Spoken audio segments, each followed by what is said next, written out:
Hello guys, welcome back to Let's Go Far Together. Today we're going to look at our defending part of the game. We're going to have a 3-1-2 formation against a 2-3-1.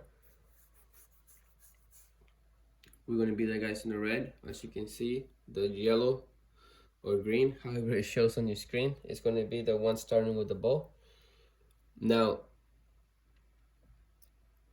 unless you're limited by some restrictions, especially in your youth, on your youth games, where you're not allowed to cross the half line, I mean.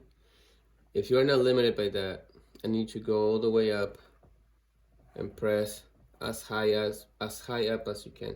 Assuming that the other team knows how to build out from the back and they have their two center backs on the right position, you can go all the way to the edge of the box. So I would want you to be all the way into the edge of the box so that we can press. Ideally, you want to wait for triggers. Okay? First of all, let's talk about our approach.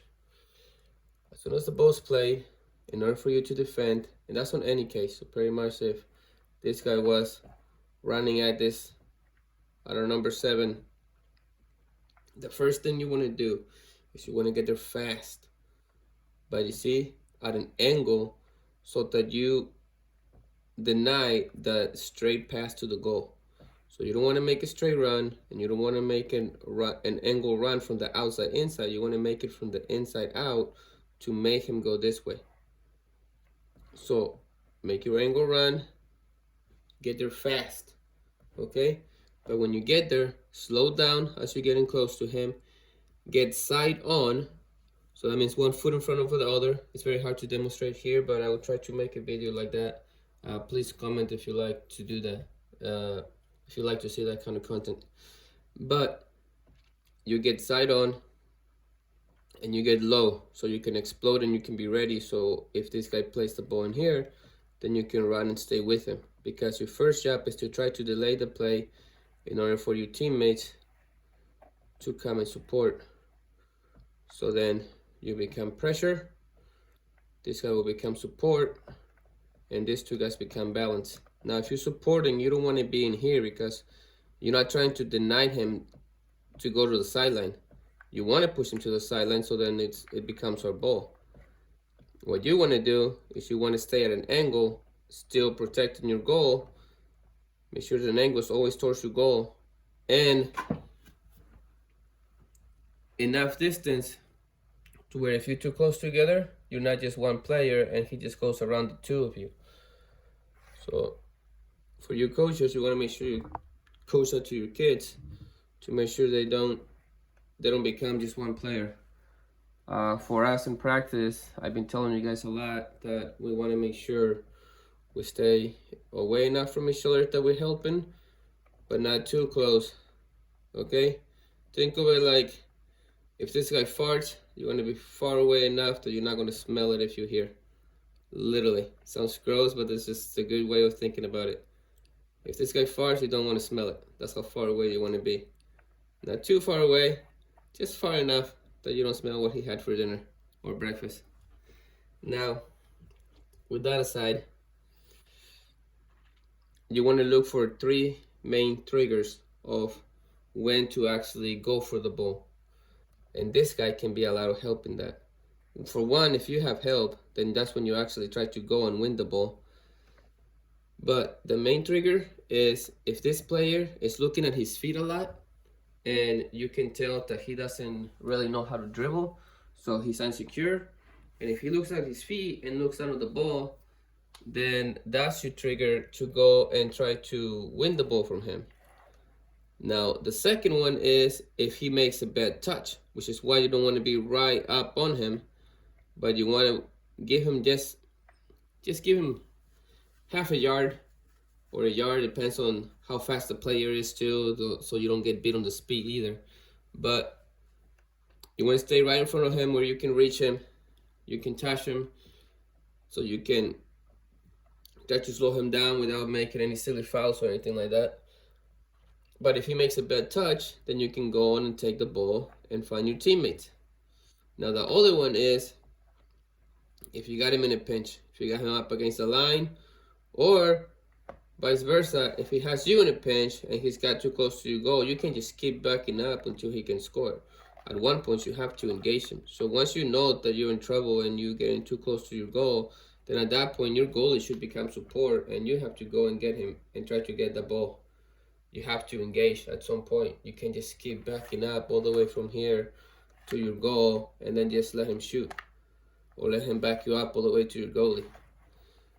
So that is our main keys. Make sure we are shifting together. So our center midfielder shadows the other team's center midfielder, but our left and right midfielder try to deny passes to the sides. So they keep trying to pass the ball here, and hopefully we can try and win it. But this is how we want to be. We want to be one-on-one up here with the outlets, but we want to have two-on-one in here. So even if they are able to pass the ball here, we should be able to contain it, because we have 1, 2, 3, 4, 5 against 4, and that's without counting our goalie. So that way we are always able and capable to respond and to defend. Now, what we don't want is our right midfielder and our left midfielder to just be ball watching and stay there as these guys are getting attacked, because then we will get cut open, because even if we're doing the right thing, they will have other ways of going because they have 4-on-3. It's a numbers game. Remember that, guys. We want to make sure when we're defending, we always have one more guy than they do. When we're pressing, it's okay that we have one less guy than they do, because as you see here, apologize. Let me find this again. As you see here, we have 1, 2, 3, 4, and they have 1, 2, 3, 4, 5, 6. So they have 2 extra players. But all we're doing is denying him the opportunity to pass this way. Now what we can do here is we can come and press this way, make an angle run this way so they can pass back that way, and then they'll have to come out this way. And at that point, what we do is we close in to try to win the ball right here in the corner when they try to make this pass. And then if this guy's too far out of play, our number 8 should be ready to go on and have a 2v1 with the 8-11 against the 5, if we do our pressure right.